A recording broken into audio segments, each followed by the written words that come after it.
পুষ্পের সুবাস আমার খুব ভালো লাগে। অত্যন্ত সুন্দর হয় এই পুষ্প। এইভাবে চারিদিকে পুষ্প দেখে মন আনন্দিত হয়ে ওঠে। এবার আপনারা ভেবে দেখুন, আমার চারিদিকে পুষ্প নয়, আগুন আছে। তাহলে কি হবে? আমার শরীর কি জ্বলে যাবে না? অবশ্যই জ্বলবে। শরীরকে কি আগুনের তাপ সহ্য করতে হবে না? অবশ্যই সহ্য করতে হবে। এটাই হলো প্রকৃতির নিয়ম। এই নিয়ম কিন্তু আমরা সবাই জানি, কিন্তু আমাদের মধ্যে বেশিরভাগ মানুষ এই বিভ্রান্তি নিয়ে বাঁচি যে এই যে প্রকৃতির নিয়ম, তা আমার ওপর প্রযোজ্য নয়। তা কিন্তু নয়। আমাদের চতুর্দিকে এই যে নিসর্গ রয়েছে, আমরা তার কতটা ক্ষতি করি সেটা একবার ভেবে দেখুন। আমরা বনাঞ্চল জ্বালিয়ে দিই, বায়ু দূষিত করি, জল দূষিত করি, প্রাণীদের হত্যা আমরা করি। কেন? এই নিসর্গ আমরা নষ্ট করি, যদিও আমরা জানি যে আমরাও হলাম এই নিসর্গেরই অংশ। এবার দেখুন, শরীরের কোনো অংশে যদি আগুন ধরান, আস্তে আস্তে সমস্ত শরীরও জ্বলে যাবে। সেইভাবেই নিসর্গ যদি নষ্ট হয়ে যায়, তাহলে মনুষ্য জাতিও নষ্ট হয়ে যাবে। তাই এই যে নিসর্গ আপনি দেখছেন, এই পুষ্প, এই বৃক্ষ, বায়ু, জল, এদের সকলকে রক্ষা করুন, নষ্ট নয়। মনে রাখবেন, যদি নিসর্গ থাকে মানুষ থাকবে, যদি নিসর্গ থাকে তাহলেই জীবন থাকবে। আসুন আমার সাথে ভালোবেসে বলুন, রাধা রাধা। সংসারে আমাদের জীবনে যখন কোনো সুখ বা দুঃখ আসে, তার জন্য আমরা কাউকে না কাউকে অবশ্যই দায়ী করে থাকি, তাই না? এই ব্যক্তি আমাদের সাথে এরকম কাজ করেছেন, তাই আমার সাথে এমন হলো। ওই ব্যক্তি যদি এমনটা না করতেন, তাহলে আজ আমি ওই স্থানে পৌঁছতে পারতাম। সবই আপনার দৃষ্টিভঙ্গির ওপর নির্ভরশীল। আর যদি আপনার দৃষ্টিভঙ্গি এমন হয়, তাহলে তা অনুচিত। সত্যি কথা বলতে, এই সংসারে ভিন্ন ভিন্ন ধরনের মানুষ আছে। এটা আপনার ওপর নির্ভর করছে কিভাবে তাদের স্বাগত জানাবেন। একবার ভাবুন, আমি আমার দুটো হাত সামনে নিয়ে এলাম, দুটো মুঠো খুলে দিলাম। দুই প্রকারের মানুষ আসবেন, কিছু না কিছু দিয়ে যাবেন। এই মুঠো যদি আমি বন্ধ করে দিই, তাহলে না কেউ আমাকে কিছু দিতে পারবে, না আমার কিছু যাবে আসবে। নিশ্চয়ই বুঝতে পারছেন এই দুই ধরনের ব্যক্তি কারা এবং তারা কি দিয়ে যান। আমি যদি নিজের মুঠো খুলে দিই, তাহলে কিছু ভালো মানুষ আসবেন, আমাকে আনন্দ, সন্তুষ্টি, জ্ঞান প্রদান করে যাবেন, ভালো অভিজ্ঞতা দিয়ে যাবেন। কোনো খারাপ ব্যক্তি যদি আসেন, তাহলে তিনিও খারাপ অভিজ্ঞতা দেবেন, যার থেকে আমি শিক্ষা লাভ করব। এই সব কিছু আমি লাভ করতে পারি। মুঠো যদি বন্ধ করে রাখি, তাহলে আমি কিছুই পাবো না। দেখুন, এই সংসারে প্রত্যেকের জীবনে এইরকম। প্রত্যেকের জীবনে সবকিছুই আছে, ভালো খারাপ দুই মানুষই আছে। ভালো অভিজ্ঞতা আছে, খারাপ অভিজ্ঞতা আছে। নির্ভর করছে আপনার ওপর যে আপনি কি করবেন, এনাদের স্বাগত কিভাবে জানাবেন, কার থেকে কি বুঝবেন, কি শিখতে পারবেন, আর কোন দৃষ্টিভঙ্গি নিয়ে অগ্রসর হবেন। এটাই নির্ধারণ করবে যে আপনার জীবন কেমন হবে। আসুন আমার সাথে ভালোবেসে বলুন, রাধা রাধা। জীবনে যখন কোনো ব্যক্তি নিজের লক্ষ্য প্রাপ্তির জন্য নিরন্তর পরিশ্রম করতে থাকেন, চেষ্টা করতে থাকেন, তখন তিনি কষ্ট অনুভব করেন। কখনো শারীরিক কষ্ট, কখনো মানসিক কষ্ট। এবার উনি এটা ভাবতে থাকেন যে আমি কি উচিত করছি নাকি অনুচিত করছি। কারণ অন্যদিকে এমন একজন ব্যক্তিও আছেন যিনি একদমই পরিশ্রম, চেষ্টা করছেন না। তিনি মদিরা পান করেন, বিলাসিতায় জীবন কাটান, অলস প্রকৃতির হয়ে ওঠেন, নিদ্রাতে বিলীন হয়ে থাকেন আর ভাবেন যে তিনি সুখ লাভ করছেন। কিন্তু এরকম কেন হয়? কারণ যখন আমরা সৎ পথে থাকি, উচিত পথে চলি, লক্ষ্য প্রাপ্ত করার জন্য চেষ্টা করতে থাকি, তখন আমাদের ভেতরে থাকা নেতিবাচক শক্তি এবং পাপ এই দেহকে ত্যাগ করে দেয়। আর এই অনুভূতিটাই আমাদের দুঃখের অনুভূতি দেয়, কষ্ট দেয়। এবার সেখানে যদি আমরা কুপথে চলি, অনুচিত পথে চলতে থাকি, তাহলে আমাদের ভেতরে থাকা পুণ্য এবং ধনাত্মক শক্তি আমাদের দেহ ত্যাগ করে দেয়। আর এই অনুভূতির কারণেই আমরা সুখ অনুভব করি। কিন্তু কখনো ভাববেন যে এই সুখ বেশি সময় পর্যন্ত থাকে না।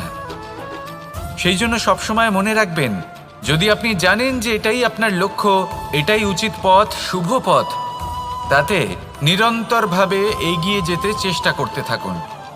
এই কষ্ট আপনাকে সুখের পরাকাষ্ঠায় কখন পৌঁছে দেবে তা আপনি জানতেই পারবেন না। আসুন আমার সাথে ভালোবেসে বলুন, রাধা রাধা।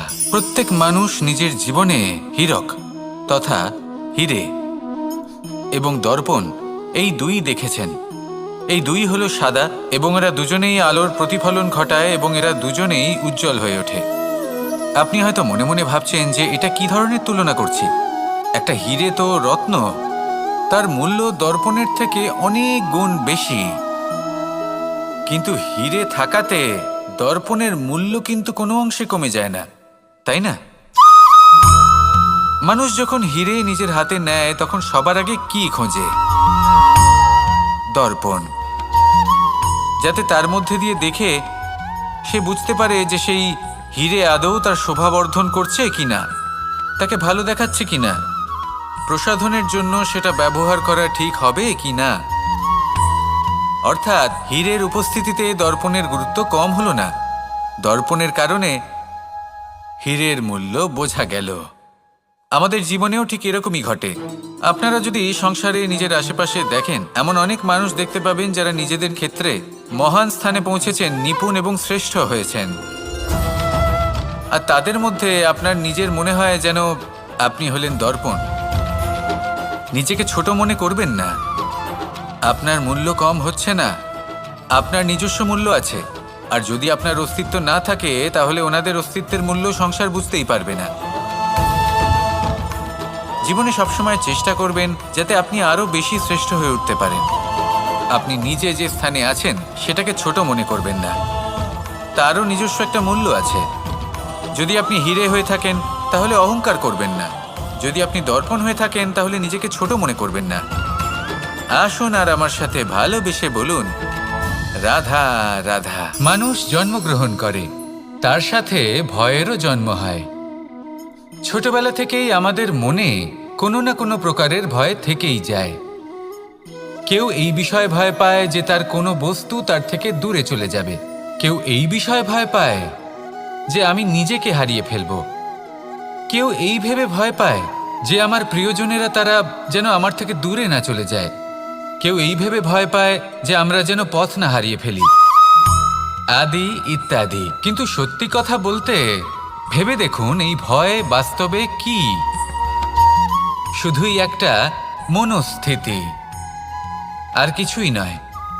যা কিছু আপনি জীবনে পেয়েছেন তা একদিন আপনাকে হারাতে হবে। এই জীবন হলো আপনারই, কিন্তু তাও একদিন সমাপ্ত হবে। তাই ভয় পেয়ে কি লাভ? এই ভয় শুধু আপনাকে জীবনযাপন করা থেকে বাধা দিচ্ছে, আর কিচ্ছু নয়। পথ হারিয়ে ফেললেই বুঝতে পারবেন যে নতুন পথ কিভাবে বানাতে হয়। কিছু মানুষকে জীবন থেকে হারালে তবেই আপনি বুঝবেন যে আপনার আপনজনকে। এই ভয়ের কারণে ভীত হয়ে থাকবেন না। এই তারা নক্ষত্র অন্ধকারের অভাবে গুরুত্ব হারায়। শিবকেও মহাদেব হওয়ার জন্য বিষপান করতে হয়েছিল। প্রত্যেক পরিস্থিতি, প্রত্যেক সাফল্য আপনার পরীক্ষা নেবে, তাতে উত্তীর্ণ হওয়া হলো আপনার কর্ম। যখনই আপনি ভয় পাবেন বা সংকটের সম্মুখীন হবেন, তখন সাহসের সাথে তার সম্মুখীন হন। মনে রাখবেন, যে সম্মুখীন হতে জানে সাফল্য তার সাথে সবসময় থাকে। আসুন আর আমার সাথে ভালোবেসে বলুন, রাধা রাধা। এই সংসারে সবথেকে বেশি কোমল বস্তু হলো রেশম। এই রেশম এতটাই কোমল হয় যে এর পুরো একটা থান শুধুমাত্র একটা হাতে ধরা সম্ভব। কখনো ভেবে দেখেছেন এই রেশম কিভাবে হয়? একটি কীট তার লালার দ্বারা উৎপন্ন হয়। এই কীট সেই রেশমকে পাক দিতে থাকে, পাক দিতেই থাকে, আর আস্তে আস্তে তার মধ্যেই জড়িয়ে পড়ে। শেষে ওর এই সুন্দর অমূল্য সৃষ্টি রেশমের এই সুতো, তার নির্মাণ কার্য পূর্ণ হয়। কিন্তু তাতেই ও নিজে বন্দী হয়ে যায়। নিজেরই মায়াজালের এই বন্দী গৃহে নিজেই ফেঁসে যায়। এবার এই সুতোকে ব্যবহারযোগ্য করে তোলার জন্য এই কিটগুলিকে এই কবচের সাথেই ফুটন্ত জলে ফেলে দেওয়া হয়। এই সংসারে যদি আমাদের স্বপ্ন এই সংসারের দুঃখ হরণ করার জন্য, এই সংসারে সুখ বিতরণ করার জন্য হয়, তবেই আমাদের প্রগতি সম্ভব। যদি আমাদের এই স্বপ্ন শুধুই আমাদের এবং আমাদের স্বার্থ সিদ্ধির জন্য হয়, তাহলে এই স্বপ্ন আমাদের অন্ধ করে দেবে, আমাদের অন্ধকারের পথে নিয়ে যাবে, আর আমরাও সেই কীটের মতো হয়ে যাব। নিজেদেরই মায়াজালে আমরা নিজেই ফেঁসে যাব, আর শেষে আমরা যদি কিছু লাভ করি তা হবে একাকিত্ব, অন্ধকারময় মৃত্যু। তাই স্বপ্ন অবশ্যই দেখুন, কিন্তু এমনভাবে স্বপ্ন দেখবেন না যে তার এই বন্দিগৃহে আপনি নিজেই ফেঁসে গেলেন। স্বপ্ন দেখুন পরোপকারের, পরমার্থের, সবাইকে উদ্ধারের, অন্ধকারের নয়। তবেই কল্যাণ হবে, আর তবেই এই হৃদয় প্রসন্ন হয়ে বলবে, রাধা রাধা। মানুষ যখন এই সংসারে প্রবেশ করে, অর্থাৎ জন্মগ্রহণ করে, তখন নিশ্চিন্তে থাকে, আনন্দে থাকে। কিন্তু যেইমাত্র তার মধ্যে বোধশক্তি আসে, তখন সে চিন্তা করতে শুরু করে। চিন্তা ভবিষ্যতের, সেই সমস্ত বিষয় নিয়ে চিন্তা করে যা ওর হাতে নেই। তারপর বড় হয়, বিবাহ সম্পন্ন হয়, গৃহস্থ জীবন যাপন করে, তারপর আবার চিন্তায় মগ্ন হয়ে যায়। ভাবে, এই যে আমার পরিবার, আমি কি ঠিকমতো তার খেয়াল রাখতে পারছি? কাল যখন আমি এই সংসার থেকে চলে যাব, তখন আমার এই পরিবারের দেখাশোনা কে করবে? শেষ পর্যন্ত এই পরিবার তো আমারই উত্তরদায়িত্ব। যাক, আপনাকে একটা প্রশ্ন করি। এই সংসারে আসার পূর্বে আপনি কি এই প্রশ্ন করেছিলেন, এটা ভেবেছিলেন যে আমাকে ছাড়া এই সংসার কিভাবে চলবে? করেননি, তাই তো? তাই আপনার এটা নিয়ে দুশ্চিন্তা করার প্রয়োজন নেই যে আপনি যখন এই সংসার ত্যাগ করে চলে যাবেন তখন কি হবে। আপনি যখন ছিলেন না তখনও এই সংসার চলছিল, আপনি যখন এই সংসার ত্যাগ করবেন তখনও এই সংসার চলতে থাকবে। যদি কোনো বিষয়ের প্রভাব থাকে তা হলো আপনার আজকের তথা বর্তমানের কর্ম, অর্থাৎ আজ আপনি কি করছেন, কার জন্য মঙ্গল করছেন, কাকে প্রেরণা দিচ্ছেন, কাকে সাহায্য করছেন, কোন উদাহরণ প্রস্তুত করছেন। আপনি এই সংসারে যে ছবি অঙ্কন করবেন, সংসার সেটাই মনে রাখবে। তাহলে শুধু সৎকর্ম করুন, মঙ্গল করতে থাকুন, আর আমার সাথে ভালোবেসে বলুন, রাধা রাধা। একবার একটা শেয়াল বনে বিচরণ করছিল। ও একটা ছোট্ট শাবক দেখতে পেল। ও ভাবল, আজ একেই আমি খাবার হিসেবে গ্রহণ করব। আশেপাশে দেখলেও কেউ দেখছে না তো, কেউ ছিল না, আর সেই শাবকের ওপর আক্রমণ করল, যা হলো একটা ঘোর অপরাধ। বনের নিয়ম অনুসারে আপনি কখনোই শাবকের ওপর আক্রমণ করতে পারেন না। তারপর এই খবরটা যখন রাজা সিংহ জানতে পারলেন, সভার আয়োজন করলেন। কিন্তু সেখানে শেয়াল বলল, আমি তো এরকম কিছু করিনি। কিন্তু যদি আপনি এরকম বলেন, কোনো প্রমাণ দিন, এর কোনো সাক্ষী আছে? তখন রাজা সিংহ পেঁচাকে ডেকে পাঠালেন, যে সেই মুহূর্তে বৃক্ষের শাখার ওপর বসেছিল, সে সব কিছু দেখেছিল। পেঁচা সব সত্যি কথা বলল, আর শেয়ালকে মৃত্যুদণ্ড দেয়া হলো। এবার এই কাহিনী আমি আপনাকে কেন শোনালাম? কারণ মানুষও কখনো কখনো এরকম কর্ম করেন যা শিয়াল করেছে। এটা ভাবেন কেউ দেখছে না, যখন আমি অনুচিত কর্ম করতেই পারি। কিন্তু না, আপনি যাই করুন না কেন, কেউ না কেউ অবশ্যই তা দেখছে। কোনো ব্যক্তি না হলেও কোনো প্রাণী, না হলে কোনো যক্ষ বা দেব বা প্রেত। যদি এনারা কেউ না দেখেন, তাহলে ধরিত্রী মাতা দেখেন, যেখানে দাঁড়িয়ে আপনি সেই কর্ম করছেন, তাই না?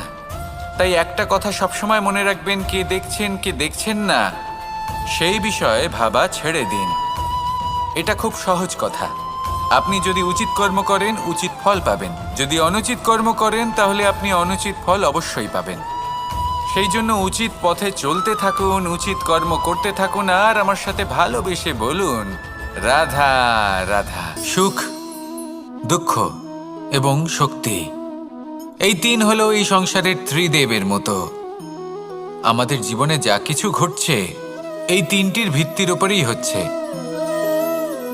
আসলে এই সংসারের একটা নিয়ম আছে, যখনই আপনি কিছু লাভ করেন, এই সংসার আপনার পরীক্ষা নেয়। এটা জানার জন্য আপনার পরীক্ষা নেয় যে আপনি যা কিছুই লাভ করেছেন আপনি কি আদৌ সেটার যোগ্য কিনা।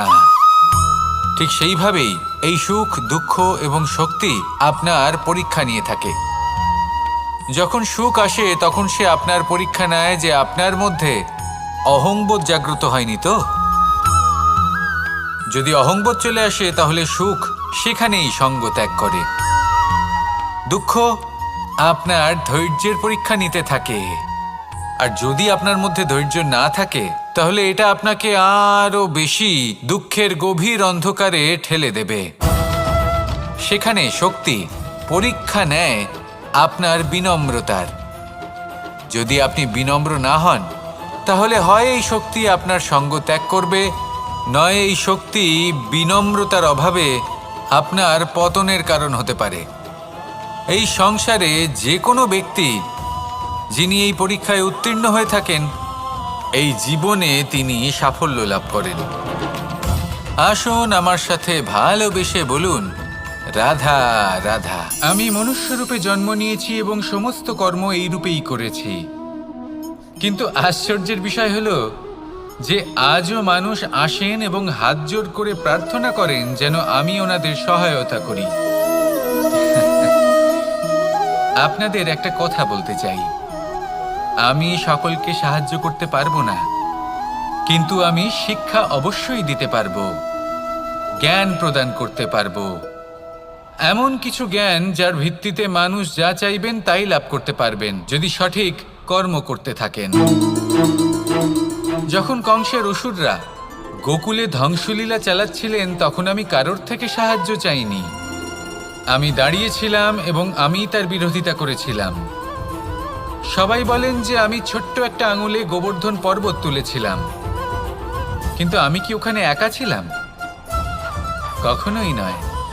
আমার সাথে অসংখ্য গোকুলবাসী, অসংখ্য বর্ষণাবাসী ছিলেন, নিজের হাতে একটা লাঠি নিয়ে।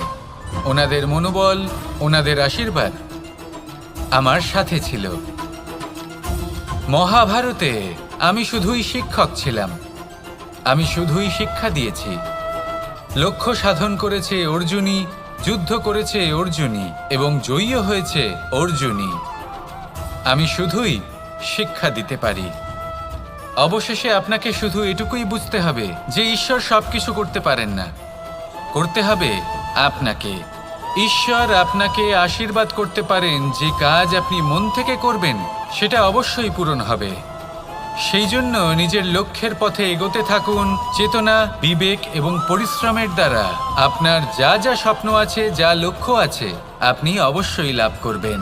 আর এই মন সুপ্রসন্ন হয়ে বলবে, রাধা রাধা। ভোজন। এই সংসারে যেই হোক না কেন, কোনো মানুষ হোক, কোনো প্রাণী হোক, কোনো কীট হোক বা কোনো বনস্পতি হোক, প্রত্যেকের জন্য ভোজন অতি আবশ্যক।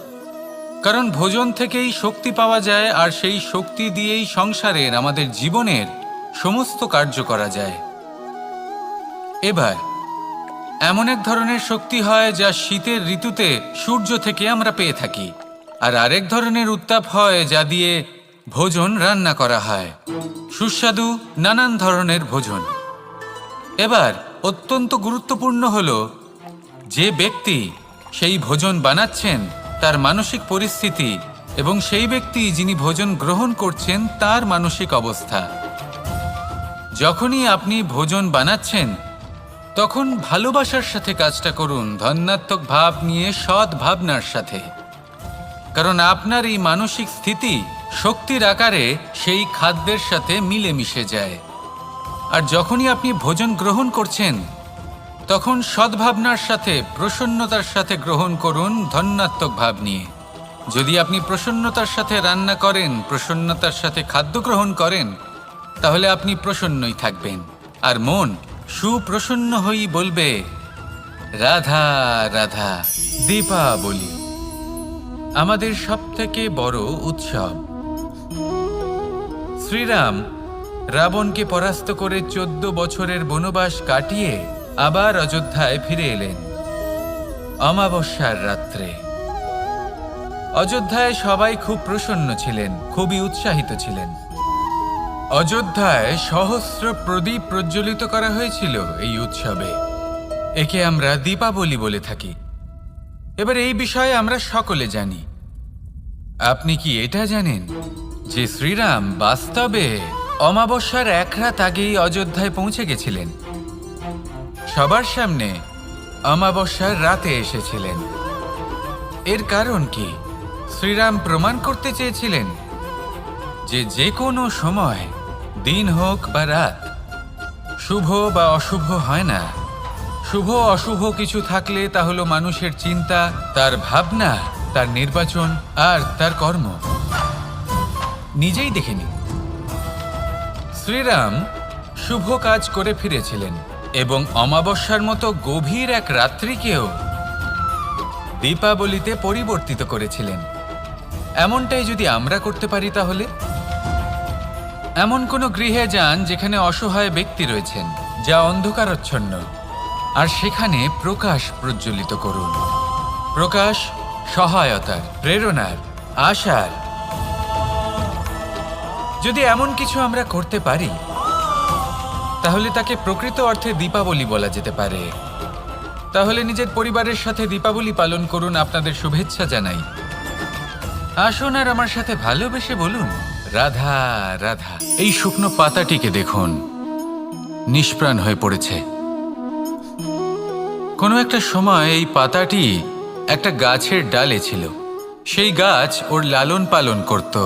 যখন যখন বাতাস বইত, এই পাতায় কম্পন দেখা দিত, মনকে প্রফুল্ল করে তুলত। কোনো একদিন এই পাতা গাছের ডাল থেকে ঝরে পড়ে গেল। নিঃসন্দেহে ও নিজের স্বাধীনতা পেল, কিন্তু আস্তে আস্তে শুকিয়ে গেল, নিষ্প্রাণ হয়ে গেল। দেখুন, আমি এই কথা বলছি না যে স্বাধীনতা অনুচিত, কখনোই না। কিন্তু যে কোনো পরিস্থিতিতে স্বাধীন হতে চাওয়া, এটা নিশ্চিতরূপে অনুচিত। আমরা যদি আমাদের জীবনে পরিবারের গুরুত্ব ভেবে দেখি, তাহলে এই পরিবারে যতই মতভেদ থাকুক না কেন, যতই মনোমালিন্য থাকুক না কেন, যতই বিবাদ থাকুক না কেন, এই সব মিটিয়ে নেওয়া অত্যন্ত প্রয়োজনীয়। সেই সব কিছু সমাপ্ত করা অত্যন্ত প্রয়োজনীয়।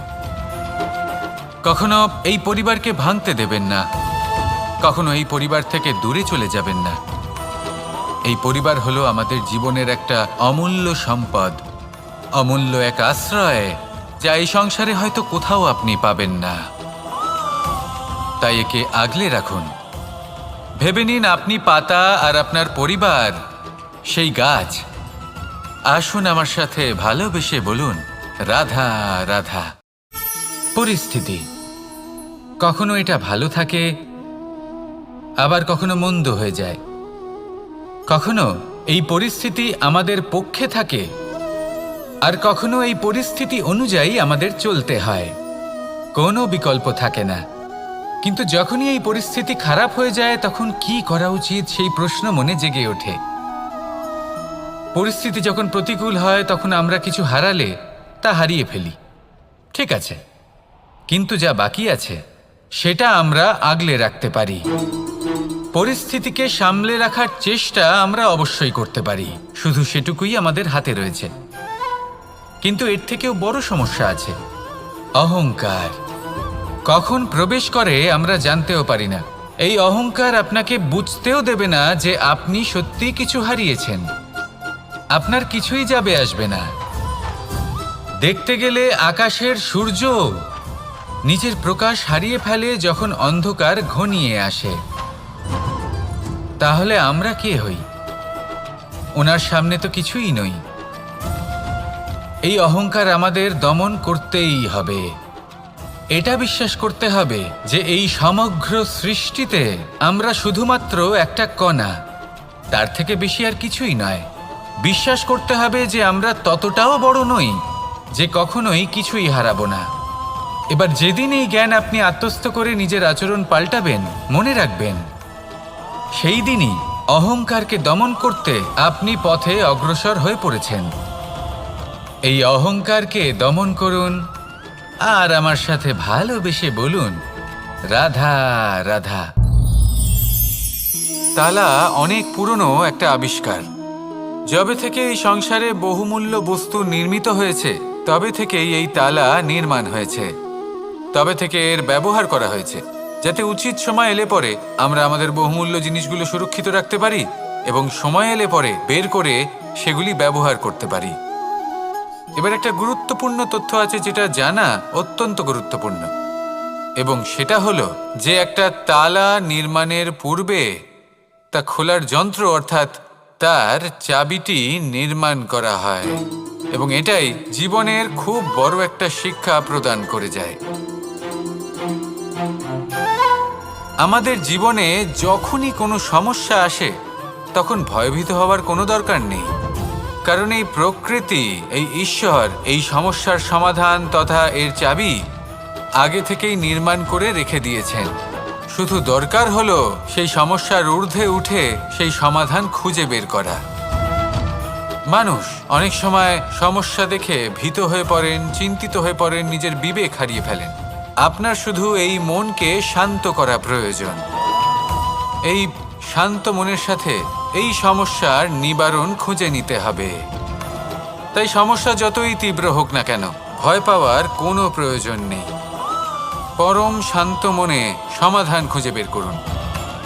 আসুন আমার সাথে ভালোবেসে বলুন, রাধা রাধা। মানুষ বড়ই বিচিত্র প্রাণী। অধিক থেকে অধিকতর ধন লাভ করার চেষ্টায় নিজের শরীরকে নষ্ট করে ফেলেন, নিজের শক্তি হারিয়ে ফেলেন, নিজের সামর্থ্য হারিয়ে ফেলেন। আর যে ধন লাভ করেন সেটা কোথায় যায়? সেই শক্তি, সেই সামর্থ্যকে আবার ফিরে পাওয়ার জন্য। আর কিছু মানুষ জীবন এমনভাবে যাপন করেন যেন তা কখনোই শেষ হবে না, কিন্তু শেষ তো সবারই হবে। আর যখনই শেষটা কাছে চলে আসে তখন মানুষ এটা বুঝতে পারেন যে সে জীবনকে উপভোগ করেননি। তার কারণটা কি? লালসা। এই লালসা জন্ম দেয় লোভকে, আর এই লোভ জন্ম দেয় আপনারই বিনাশকে। সেই জন্য আজ আপনার কাছে যা কিছু আছে, যেমনটা আছে তার সাথে জীবন যাপন করুন, পূর্ণরূপে যাপন করুন। আপনার কাছে যতই ধন, শক্তি, মান থাকুক, তা সবার মধ্যে ভাগ করতে শিখুন। ভাগ করলে ভালোবাসা বাড়ে, আর এই ভালোবাসা দ্বারা জীবন আরও সুখময় হয়ে ওঠে। তাহলে আসুন আর আমার সাথে ভালোবেসে বলুন, রাধা রাধা। মানুষ সত্যের সাথে অবগত হবার জন্য ব্যাকুল হয়ে থাকে, চিরকাল চেষ্টা করতে থাকে। জন্ম থেকেই তার মনে এই ইচ্ছে জাগ্রত হয় সত্যিটা কি সেটা জানতে। এবার এই ইচ্ছে এটা পূর্ণ কিভাবে করা যেতে পারে? কারোর মনে হয় যে জ্ঞান অর্জন করলেই এই ইচ্ছে পূর্ণ হতে পারে, তাই কেউ কেউ জ্ঞানের পেছনে ছুটতে থাকেন। কেউ এটা ভাবেন যে এই ইচ্ছে পূর্ণ করা যেতে পারে ধন আর শক্তির দ্বারা, তাই তারা ধন আর শক্তি প্রাপ্ত করতে চান। কেউ আবার ভাবেন যে অন্তরের মন্থন দ্বারা এটা সম্ভব হতে পারে। এবার এটাও সত্যি যে মন্থন করলে অমৃত লাভও সম্ভব হতে পারে, কিন্তু তার জন্য এই মন্থন করার জন্য একটা উচিত দিকে অগ্রসর হওয়া প্রয়োজনীয়। উচিত সংযমের দ্বারা সামনে এগোতে হবে, আর কোনো আশা না করে সামনে এগিয়ে যেতে হবে, তবেই এটা সম্ভব হতে পারে। একটা বাদ্যযন্ত্রের কথা ভেবে দেখা যাক। তার থেকে সুর তখনই নির্গত হয় যখন তার তারগুলি ঠিক করে বাঁধা হয়। যদি বেশি বেঁধে ফেলা হয় তাহলে তার ছিঁড়ে যেতে পারে, আর যদি ঢিলে থেকে যায় তাহলে তার থেকে উচিত সুর নির্গত হবে না। একটা অত্যন্ত গুরুত্বপূর্ণ কথা মনে রাখবেন, সত্যকে লাভ করার প্রাথমিক আধার হল অনুশাসন। জীবনে এই অনুশাসন আনুন, সত্য আপনা আপনি আপনার কাছে চলে আসবে, আর এই মন প্রসন্ন হয়ে বলবে, রাধা রাধা। জীবনে যখনই কোনো কঠিন কাজ আমাদের সামনে আসে তখন আমরা কারোর না কারোর থেকে সাহায্য চাই, যেটা উচিত। কিন্তু যদি যে কোনো ছোটোখাটো বিষয়ে আমরা সাহায্য চাইতে শুরু করি তাহলে কি হবে? তাহলে আমরা নিজেদের সামর্থ্য, নিজেদের যোগ্যতাকে কখনো বাড়তেই দেব না, না আমাদের শক্তি কখনো বাড়বে, কারণ এটা আমাদের অভ্যেস হয়ে যাবে। যাই ঘটুক আমরা কারোর থেকে সাহায্য চাইতে চলে যাব, এটাই আমাদের স্বভাব হয়ে যাবে। সেই জন্য আমাদের যেটা করা উচিত সেটা হলো, যতক্ষণ না আর কোনো উপায় থাকছে ততক্ষণ আপনি কারোর থেকে সাহায্য চাইতে যাবেন না। চেষ্টা করুন, যা সংকট থাকুক, সমস্যা থাকুক, পরিস্থিতি যতই কঠিন হোক, নিজে সমাধান করতে চেষ্টা করুন। যতটা পারবেন আত্মনির্ভর হওয়ার চেষ্টা করুন। যদি এটা করতে পারেন তাহলে আপনি অনেক কিছু শিখবেন। দিন প্রতিদিন আপনার জীবন আরও বেশি উজ্জ্বল হয়ে উঠবে, ব্যক্তিত্বের বিকাশ ঘটবে, আপনার শক্তি বৃদ্ধি পাবে, যোগ্যতা বৃদ্ধি পাবে, আত্মবিশ্বাস জেগে উঠবে, আর আত্মনির্ভর হয়ে মন বলবে, রাধা রাধা। আমাদের জীবন হলো একটা উপবনের মতো, যেখানে কাঁটাও আছে আবার ফুলও আছে। আর যদি আপনি ফুল লাভ করতে চান তাহলে কাঁটার সংস্পর্শে তো আপনাকে আসতেই হবে। এটাই জীবনের সত্য। আমাদের জীবনে, আমাদের পরিবারে, আমাদের সমাজে দেখবেন ভিন্ন ভিন্ন ধরনের মানুষ আছে। কেউ আছেন দুর্জন, কেউ সজ্জন, কেউ শত্রু হন তো কেউ মিত্র। যদি আপনি দুর্জনদের কাছে যান তাহলে শুধুই কষ্ট পাবেন, যদি আপনি শত্রুর কাছে যান তাহলে ঝামেলায় জড়িয়ে পড়বেন। তার চেয়ে ভালো আপনি সজ্জনদের কাছে যান, আনন্দ এবং জ্ঞান লাভ করবেন। নিজের মিত্রদের কাছে যান, আপনি সাহস লাভ করবেন। আরও একটা কথা বলি, এই জীবন এত বড়ও নয় যে আপনি প্রত্যেক সমস্যায় প্রত্যেক মানুষের সাথে ঝামেলায় জড়াবেন। শুধু যার সাথে আপনার মনের মিল হবে তাকে প্রণাম করুন, আর যার সাথে মনের মিল হবে না তাকে দূর থেকে প্রণাম করুন।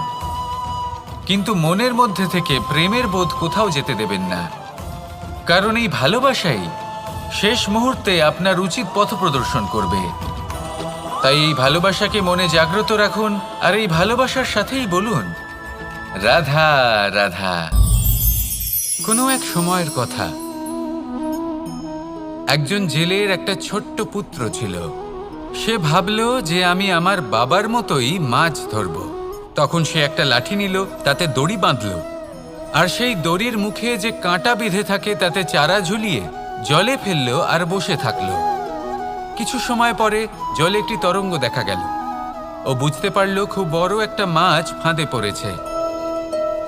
ও বল প্রয়োগ করলো, সেটা টানার চেষ্টা করলো, মাছও বল প্রয়োগ করলো, আর শেষে যেটা হলো সেই দড়ি ছিঁড়ে গেল আর মাছ বেঁচে পালিয়ে গেল।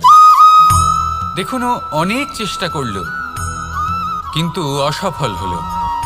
কখনো অধিক বল প্রয়োগ করলো, আবার কখনো কম বল, কিন্তু কিছুতেই সফল হলো না। ও পঞ্চমবার প্রচেষ্টা করলো, না বেশি বল প্রয়োগ করলো না কম, ততটাই বল প্রয়োগ করলো যতটা পর্যাপ্ত, ঠিক ততটাই বল, যতটা বল সেই মাছ প্রয়োগ করলো। আর শেষ পর্যন্ত জীবনে প্রথমবার ও মাছ ধরতে সফল হলো। এবার এই কথার সারমর্ম কি? ভারসাম্য। এটাই হলো জীবনের সবথেকে বড় নিয়ম। আমাদের সবার জীবনে সমস্যা রয়েছে, কখনো মন দিয়ে ভেবে দেখবেন। জীবনে যদি কোনো ক্ষুদ্র সমস্যা বা ছোট সমস্যা থাকে আর সেটা সমাধান করার জন্য আপনি বেশি চেষ্টা করছেন, তাহলে তার দ্বারা সমাধান হয় না, বরং আরও বিপদ বেড়ে যায়। যখন কোনো বড় সমস্যা থাকে আর আপনি কম চেষ্টা করতে থাকেন, তখন সমাধান হয় না, তা চলতেই থাকে। শুধু এটাই হলো ব্যাপার। জীবনের সমস্ত সমস্যার একটা ভারসাম্য বজায় রাখা, যদি এটা আপনি শিখে ফেলতে পারেন, জীবনটা আপনার হাতের মুঠোয় থাকবে। আসুন আমার সাথে ভালোবেসে বলুন, রাধা রাধা। মানুষের জীবনে স্বচ্ছতার একটা আলাদা গুরুত্ব আছে।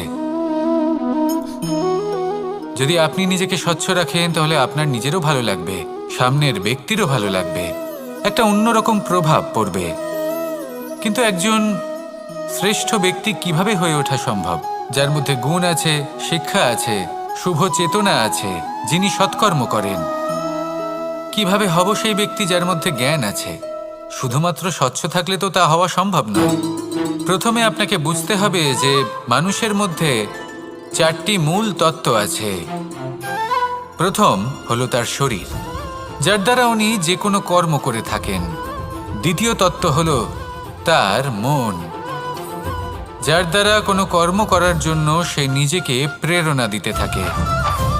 তৃতীয় তত্ত্ব হলো বুদ্ধি, যে কর্ম আমরা করতে চাই, যে লক্ষ্যে আমরা পৌঁছতে চাই, সেটা আমরা কিভাবে কোন পথে করব সেটা স্থির করা যায় বুদ্ধি দিয়ে। আর চতুর্থ তত্ত্ব হলো আত্মা। আত্মা হলো এমন এক তত্ত্ব যার কোনো সমাপ্তি নেই। আত্মা হলো অজয়, কিন্তু এরও শুদ্ধিকরণের প্রয়োজন হয়। এই 4টি তত্ত্বের শুদ্ধিকরণ করতে থাকুন, এদের নির্মল রাখুন, শুদ্ধ রাখুন। এবং এটা কিভাবে হবে? শুভ চেতনা দ্বারা, জ্ঞানের দ্বারা, এবং সবথেকে বেশি গুরুত্বপূর্ণ প্রেমের দ্বারা। আসুন আমার সাথে ভালোবেসে বলুন, রাধা রাধা। একে বালি বলুন, মাটি বলুন বা ধুলো বলুন, এ দিয়ে কত কিছু করা সম্ভব। এ দিয়ে আপনি নিজের বাসস্থান নির্মাণ করতে পারেন, প্রাচীর গড়ে তুলতে পারেন, অট্টালিকা নির্মাণ করতে পারেন। কিন্তু যদি এই বালিকে আপনি মুষ্টিবদ্ধ করে রাখতে চান, তাহলে তা হাত থেকে ফসকে যাবে। আপনি কখনোই একে মুষ্টিবদ্ধ করতে পারবেন না। এরকমই হয় আমাদের জীবন, আর এরকমই হয় সময়। এই মুষ্টিবদ্ধ করা বালির মতো। সময়কে আমরা বাধা দিতে পারবো না, আটকেও রাখতে পারবো না। এ হলো প্রবাহমান। জন্ম থেকে মৃত্যু পর্যন্ত এই যে সময়, তা খুবই সীমিত। আর এই সময় আমরা যেটাই করি তার দ্বারাই আমাদের মূল্য নির্ধারিত হয়। আর এই সংসার থেকে চলে যাওয়ার পরেও এই সংসার এই সব কর্মের জন্যই আমাদের মনে রাখে। তাই যদি আপনি এটা ভাবেন যে আজ যে কর্ম করার ছিল আমি না হয় কাল করে নেব, কাল আমার লক্ষ্যে পৌঁছানোর কথা ছিল আমি পরশু পৌঁছব, না, এই সময় খুব মূল্যবান, একে নষ্ট করবেন না। এই সময়কে সদ্ব্যবহার করুন, মহান হবার পথে অগ্রসর হন। একে যদি মুষ্টিবদ্ধ করে রাখার চেষ্টা করেন, এই সময় থেমে থাকবে না। আসুন আমার সাথে ভালোবেসে বলুন, রাধা রাধা। আমরা চাই বা না চাই, আমরা সবসময় নয় কোনো না কোনো লক্ষ্যের দিকে এগিয়ে চলেছি বা কোনো না কোনো যুদ্ধ করেই চলেছি। যেমন যে যুদ্ধ মনের মধ্যে চলছে সেগুলো হলো অন্তর্মনের যুদ্ধ।